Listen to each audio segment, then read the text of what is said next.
और जिस राक्षस को भेज देता है वो लौट के ही नहीं आता। तो बाबा नारद मुस्कुरा करके कहने लगे हैं, भोजराज कंस, मैं ये जानता था तुम बड़े बहादुर हो,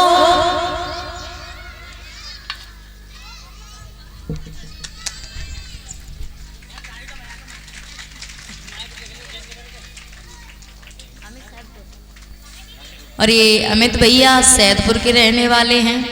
ये हमें 201 मुद्राओं का हार भेंट कर रहे हैं।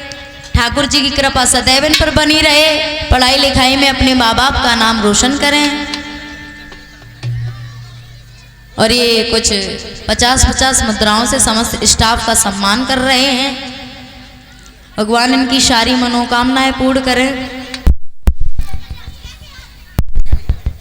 लेकिन आज पता चला कायरों जैसी बातें भी तुम्हें करनी आती हैं। क्या मतलब ये है कंसराज, कन्हैया और बलराम को मारना इतना आसान नहीं है। वो कैसे? तो नारद जी बोले हैं,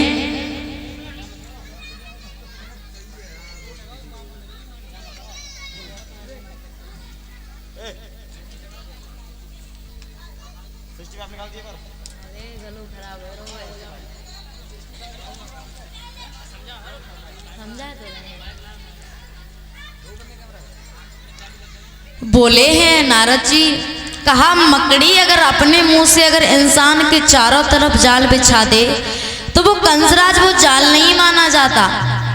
लेकिन मेरी समझ में ये नहीं आ रहा है, अरे उस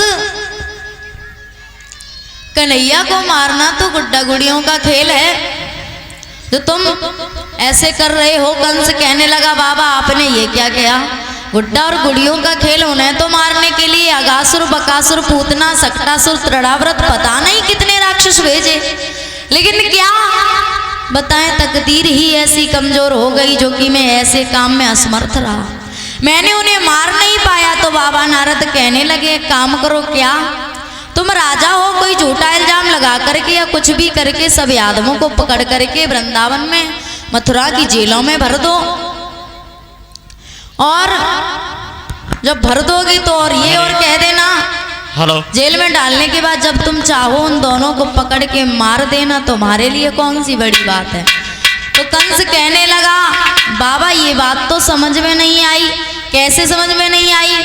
अगर कोई आज्ञा का उल्लंघन हो, उनसे कोई भूल बने जिसके कारण हम उन्हें जेल में बंद करें, बिना मतलब के यादवों को छेड़ना अपनी मौत को दावत देना होता है योगेश भैया। इसीलिए कोई और बात बताओ, ये बात समझ में नहीं आई। नारद जी कहने लगे, कंसराज अब मेरी समझ में ये नहीं आ रहा है, ये तो तुम जानते ही हो कि काली देह में कालिया नाग रहता है। हाँ, तुम ये भी जानते हो कि उसी काली देह में कमल के फूल भी हैं। हाँ, नंद बाबा के लिए खत लिखो और साफ साफ उस चिट्ठी में लिख दो कि काली देह से फूल हमारे लिए भिजवा दिए जाएं। देखता हूँ कौन सा वो बहादुर है जो काली देह में से जाकर के उस कालिया नाग से टकराए। कंसराज जानते हो फूल मंगवाने का मतलब? नहीं। बाबा नारद बोले, कंस चिट्ठी लिखो कि कमल के फूल हमारे लिए भिजवा दिए जाएं। कन्हैया और बलराम दोनों बहुत जिद्दी है, वो नहीं मानेंगे। वो अगर काली देह से जब कमल लेने जाएंगे और फूल लेने जाएंगे तो कालिया नाग उन्हें डस ले जाएगा, तुम्हारा काल समाप्त हो जाएगा। अगर फूल ना भेजे जाए तो तुम उन्हें पकड़ के जेल में डाल देना।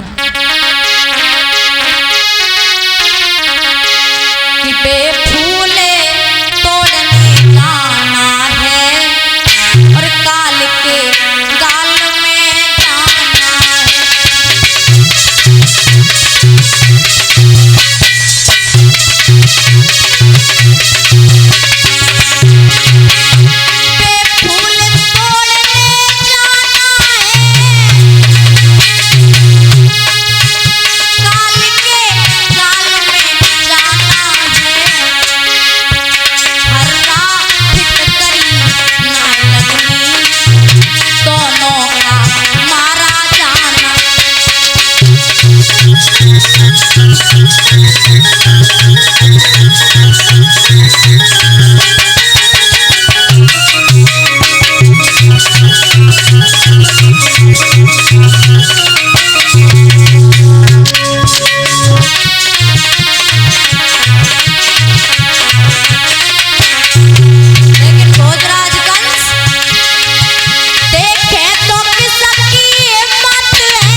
लगे हैं कंसराज कमल के फूल मंगवाओ, उस कालीदेह से देखता हूँ कौन सा वो बहादुर है जो कालिया नाग से टकराए। ये वचन सुनने के बाद में कंसराज बड़ा ही प्रसन्न होता है। भक्तों, बाबा नारद के चले जाने के बाद में भोजराज कंस ने खत लिखा है वृंदावन के लिए। चिट्ठी में साफ साफ लिख दिया कि हमारे लिए कालीदेह से 2 छपरिया कमल के पुष्प भिजवाए जाएं। अगर नहीं भिजवाए गए तो नजदीक जो कालीदेह पड़ता है उसमें कमल के फूल हैं। परसों तक आप 2 छपरिया कमल के फूल लेकर के हमारी सभा में हाजिर हो जाओ। अगर आपने ऐसा नहीं किया तो तुम्हारे सभी गांव वालों को पकड़ करके मथुरा की जेल खाने में भर देंगे। और नीचे कंसराज ने अपने हस्ताक्षर किए हैं। भक्तों, ये खत जाकर के वृंदावन में पहुंचा है। बाबा नंद ने पढ़ा, आंखों से आंसुओं की धारा बहने लगी। यशोदा ने आकर पूछा क्या हुआ? जवाब दिया है भद्रे, कुछ ना पूछो। जिस दिन से हमारे घर में कन्हैया और बलराम ने हमारे घर में जन्म लिया, उस दिन से मेरे बच्चों के दावादार पीछा नहीं छोड़ रहा है।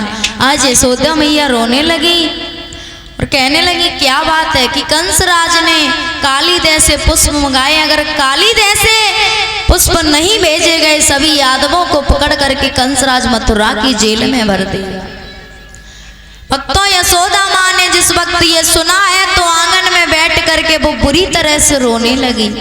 नंद बाबा भी रोने लगे। यहाँ तक हुआ ऐसी बात के शोक ही शोक में उस दिन मैया यशोदा के घर पर खाना तक नहीं बना। श्याम सुंदर जब सब ग्वालों के साथ में लौट करके आए हैं तो कहने लगे माँ मुझे बहुत तेज से भूख लगी है।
यशोदा माँ मुझे बहुत तेज भूख लगी है। भक्तों, श्याम सुंदर के ये वचन सुनने के बाद में यशोदा मैया जो थी आंगन में उठ कर के चली और महल के अंदर जाकर के भोजन लेकर के आई और भोजन कन्हैया के आगे परोस दिया और रोकर के एक वचन कहा कि श्याम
भोजन कर लो, पता नहीं मैंने तुम्हें भोजन करा पाया है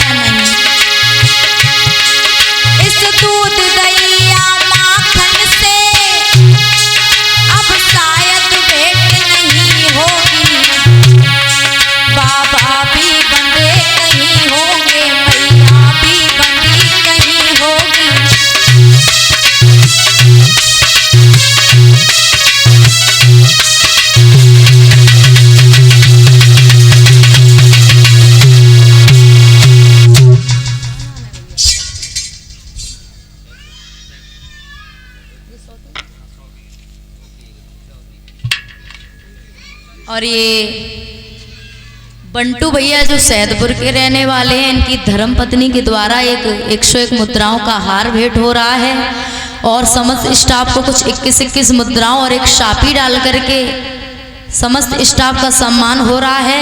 और ये 200 रुपये भागवत में दान कर रहे हैं। ठाकुर जी की कृपा सदैव इन पर बनी रहे, ऐसे ही धर्म क्षेत्र के कामों में सदैव इनके हाथ आगे बढ़ते रहे। बोलिए वृंदावन बिहारी लाल की।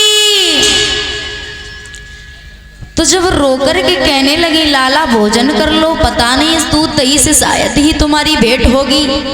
भक्तों, भगवान योगी राज कृष्ण ने जिस वक्त माँ यशोदा के आंखों में आंसू देखे हैं, भोजन को छोड़ करके खड़े हो गए और कहने लगे माँ मैं भोजन को नहीं कर सकता, लेकिन हमें ये बताओ कौन है वो कमीना जिसने इस बुढ़ापे की आंखों में आंसू झलकाए? कौन थी वो जिसने उस पहलवान को जन्म देकर के सियाना किया है?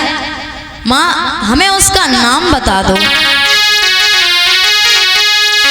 कि उस सर्कस को बतला तो दे,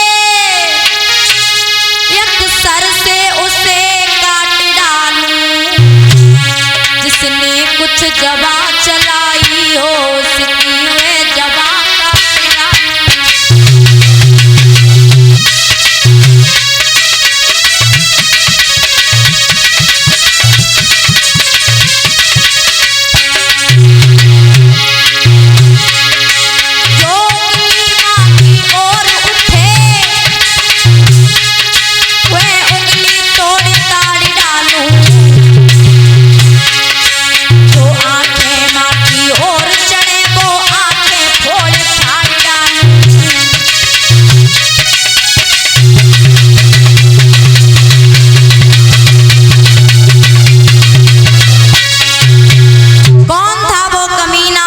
तुम्हारी आंखों में आंसू भरे? सुनिए माँ, सच बोलो।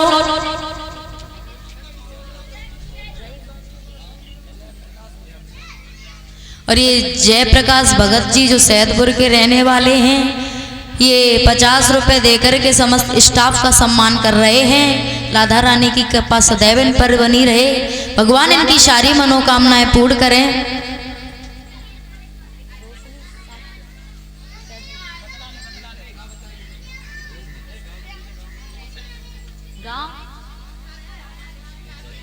और ये रोशनी शाक ये सैदपुर की रहने वाली है, मैं 101 मुद्राओं देकर के दान भेंट कर रही हैं।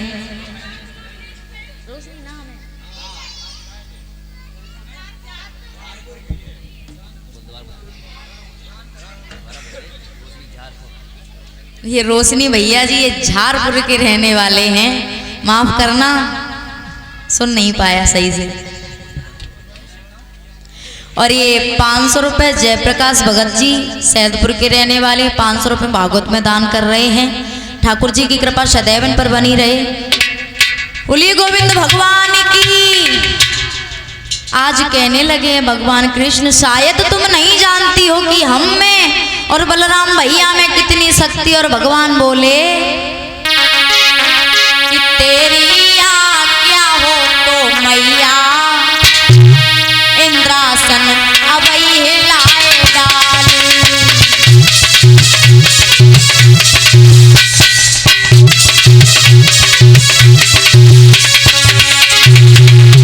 तेरी आज्ञा हो तो मैया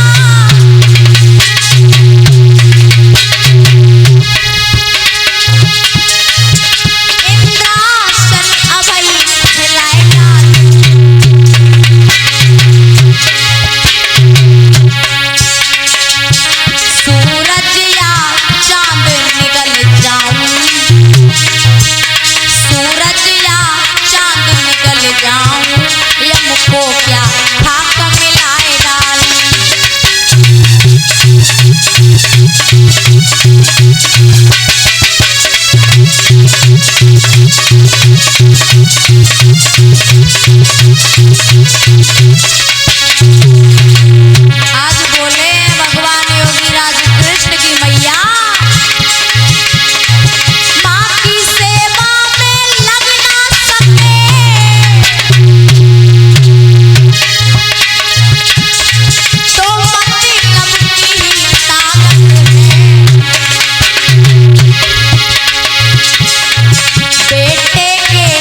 और ये 100 रुपये जमील रवा जो सैदपुर,